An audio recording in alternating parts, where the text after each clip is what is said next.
কক্সবাজারের উখিয়ায় ক্যাম্পের বাইরে অবৈধভাবে ভাড়া বাসা ও স্থানীয়দের জমি দখল করে বসবাস করা ১,০০০-এর বেশি রোহিঙ্গাকে আটক করেছে যৌথ বাহিনী। রুমি, কতজন রোহিঙ্গাকে আটক করা হয়েছে, অভিযান কি এখনো চলছে কিনা সব মিলিয়ে জানাবেন।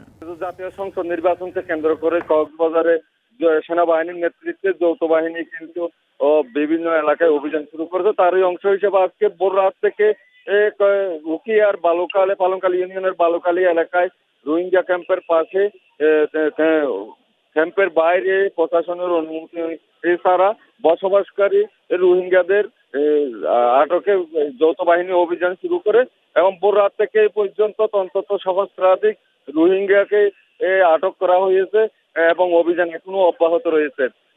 আমি প্রশাসনের সংশ্লিষ্টদের সঙ্গে কথা বলেছি, তারা জানিয়েছে আটক রোহিঙ্গাদের মধ্যে যাদের বিরুদ্ধে সুনির্দিষ্ট অপরাধের মামলা থাকবে তাদেরকে আইনগত ব্যবস্থা নেওয়া হবে।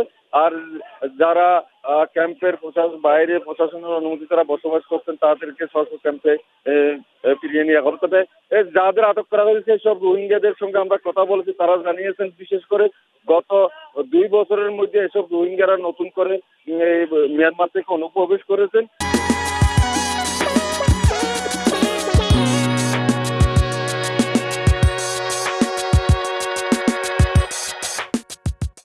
এবং তারা বিভিন্ন ক্যাম্পের বাসিন্দা হিসাবে নিবন্ধিত হলেও কিন্তু তাদের নিজস্ব কোনো বসতঘর পায় নাই, এই ধরনের কথা তারা জানিয়েছেন। ফলে তারা এক প্রকার বাধ্য হয়ে ক্যাম্পের বাইরে বাড়াবাসী অবস্থান নিয়েছেন এবং সেই সঙ্গে এখানে এইসব রোহিঙ্গাদের যেসব স্থানীয় লোকজন বাসা ভাড়া দিয়েছেন এমন 10-12 জনকে আটক করা হয়েছে এবং তাদেরকে এই কেন আইন ব্যতি রেখে এসব রোহিঙ্গাদের ব্যাপারে সংশ্লিষ্ট আইনগত ব্যবস্থা নেবেন প্রশাসন এমনকি জানিয়েছেন।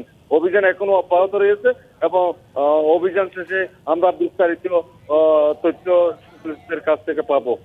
শান্তিতে আমার কাছে কক্সবাজারের উখিয়ার বালুকালী থেকে এই থেকে ছিল সর্বশেষ। রুমি, ধন্যবাদ আপনাকে।